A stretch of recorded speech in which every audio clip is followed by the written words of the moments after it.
Hello বন্ধুরা, কেমন আছেন? আশা করি সবাই ভালো আছেন। কোস্ট গার্ডকে ত্রিমাত্রিক বাহিনী হিসাবে গড়ে তোলা হবে, এরকমটা জানিয়েছেন প্রধানমন্ত্রী। এরকম একটা বড় আপডেট আমাদের সামনে আসছে। অবশ্যই আমরা এই বিষয়ে বিস্তারিত আলোচনা করব। তার আগে আপনি যদি এই চ্যানেলে নতুন হয়ে থাকেন, অবশ্যই চ্যানেলটিকে সাবস্ক্রাইব করে আমাদের পাশে থাকুন। এরকম নিত্য নতুন রাজনৈতিক এবং সর্বশেষ আপডেটগুলি সবার আগে পাওয়ার জন্য।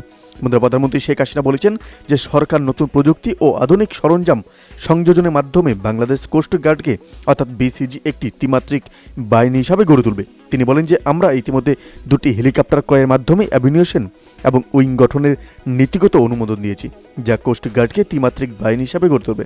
রোববার রাজধানীর আগারগাঁওয়ে বিজিএসি এবং সদর দপ্তরে বাংলাদেশ কোস্ট গার্ডের 29তম প্রতিষ্ঠা বার্ষিকী অনুষ্ঠানে প্রধান অতিথির বক্তব্যে তিনি এসব কথা বলেন।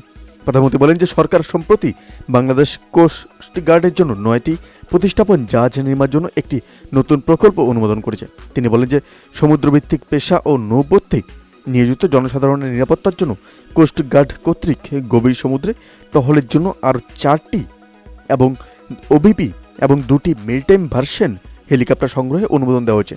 শেখ হাসিনা বলেন যে বাংলাদেশ কোস্ট গার্ডকে আধুনিক ও শক্তিশালী করার লক্ষ্যে খুব শীঘ্রই এই বাহিনীতে যুক্ত হতে যাচ্ছে উন্নত প্রযুক্তির জাহাজ, মেরিটাইম সার্ভেলেন্স সিস্টেম এবং হ্যাভারক্রাফট ও দ্রুতগতির বোট। প্রধানমন্ত্রী দৃঢ় আশা ব্যক্ত করেন এবং আধুনিক প্রযুক্তি সম্পন্ন এসব জাহাজ সংযোজন এবং যোগাযোগ ব্যবস্থা উন্নয়নের মাধ্যমে এই বাহিনী একবিংশ শতাব্দীর চ্যালেঞ্জ মোকাবিলায় আরও সক্ষমতা অর্জন করবে এবং স্মার্ট বাংলাদেশ বিনির্মাণে গুরুত্বপূর্ণ ভূমিকা রাখবে।